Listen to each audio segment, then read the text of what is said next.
नमस्कार दोस्तों, युवा शॉर्ट हैंड में आप सभी का स्वागत है। डिक्टेशन 5 सेकंड बाद स्टार्ट होगी।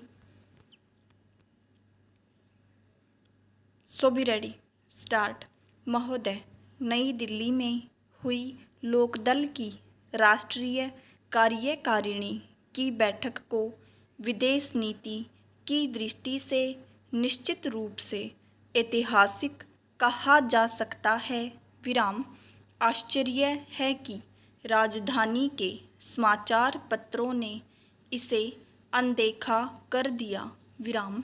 कुछ समाचार पत्रों ने तो लोकदल संबंधी समाचार ही नहीं दिया और जिन्होंने दिया उन्होंने विदेश नीति के बारे में पार्टी की नई नीति का उल्लेख नहीं किया। विराम। लोकदल एकमात्र गैर कम्युनिस्ट प्रमुख विपक्षी दल है जिसने खुलकर अमेरिकी नीतियों पर प्रहार किया है। विराम। इस विदेश नीति का एक महत्वपूर्ण पहलू यह भी है कि लोकदल विदेशी नीति की मुख्यधारा में आकर असली गुटनिरपेक्षता के प्रचारकों से स्पष्ट रूप में अलग हो गया है। विराम। पहला, लोकदल के प्रस्ताव में कहा गया है कि भारत सोवियत मैत्री दोनों देशों की सुरक्षा और स्वतंत्रता के लिए ही नहीं बल्कि विश्व शांति के लिए भी आवश्यक है। विराम। राष्ट्रीय सहमति पर आधारित भारत सोवियत संबंधों को और सुदृढ़ किया जाना चाहिए। विराम। आज की राजनीतिक परिस्थितियों में भारत सोवियत मैत्री को सुदृढ़ करना ऐतिहासिक आवश्यकता हो गई है क्योंकि रूस हमारा पड़ोसी ही नहीं हमारा हितकारी भी है। विराम। भारतीय विदेश नीति के निर्धारक कभी कभी सोवियत संघ और अमेरिका को महाशक्ति बताकर समकक्ष रखने की मूर्खता करते हैं। विराम। निसंदेह इस तरह के प्रयासों से सिर्फ अमेरिका के विस्तारवादी इरादों को प्रोत्साहन मिलता है। इस तरह लोकदल ने सोवियत संघ और अमेरिका को एक ही तराजू में तोलने की नीति का विरोध किया है। विराम। पहला, लोकदल का मानना है कि हिंद महासागर में अमेरिकी सैनिक उपस्थिति के कारण भारतीय उपमहाद्वीप अक्षेत्र में स्थिति विस्फोटक हो गई है। विराम। अमेरिका पाकिस्तान को आधुनिक हथियारों से लैस कर रहा है, यह जानते हुए भी कि ये हथियार आखिर भारत के विरुद्ध ही इस्तेमाल किए जाएंगे। विराम। इससे भारत की सुरक्षा को गंभीर खतरा पैदा हो गया है। विराम। यही नहीं, 1971 के भारत पाक युद्ध के दौरान अमेरिका ने भारत के विरुद्ध परमाणु अस्त्रों के इस्तेमाल का भी विचार किया था। विराम।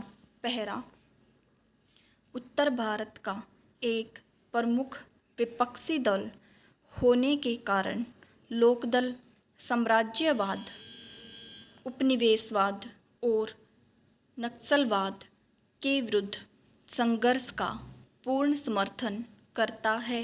विराम। अभी तक भारतीय कम्युनिस्ट पार्टी, मार्क्सवादी कम्युनिस्ट पार्टी और सत्तारूढ़ कांग्रेस पार्टी द्वारा ही यह समर्थन व्यक्त किया जाता रहा है विराम। यहाँ भी लोकदल की विदेश नीति में एक नए तत्व का प्रवेश दृष्टिगोचर होता है विराम। साम्राज्यवाद, उपनिवेशवाद और नक्सलवाद के विरुद्ध संघर्ष भारत के स्वतंत्रता संघर्ष की विरासत है विराम। लोकदल ने नाभिकीय अस्त्रों के प्रसार और प्रयोग पर पूर्ण प्रतिबंध की मांग करते हुए इस बारे में सोवियत कम्युनिस्ट पार्टी के महासचिव की घोषणाओं का स्वागत किया है विराम।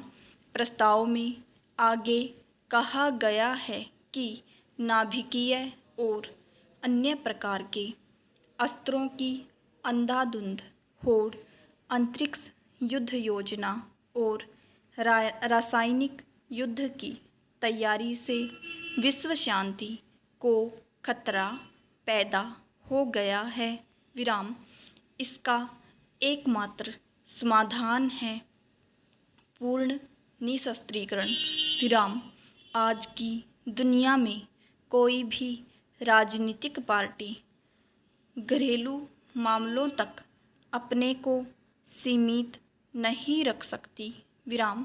अतः भारत को अमेरिका और सोवियत संघ के प्रति स्पष्ट नीति स्वीकार करनी ही होगी और गंभीरतापूर्वक सोचना होगा कि क्या अमेरिका हमारे राष्ट्रीय हितों के लिए खतरा तो नहीं और क्या सोवियत संघ से इन हितों की रक्षा होती है विराम। अगर किसी देश में भारत को खतरा है तो उस देश से मित्रता करने का कोई लाभ नहीं हो सकता, लेकिन इसके साथ ही साथ उससे शत्रुता रखना भी ठीक नहीं विराम। अतः मेरा निवेदन है कि भारत को चाहिए कि रूस से मित्रता रखने के साथ साथ अमेरिका को अपना शत्रु न समझे और उसके साथ भी मित्रता का व्यवहार करता रहे विराम।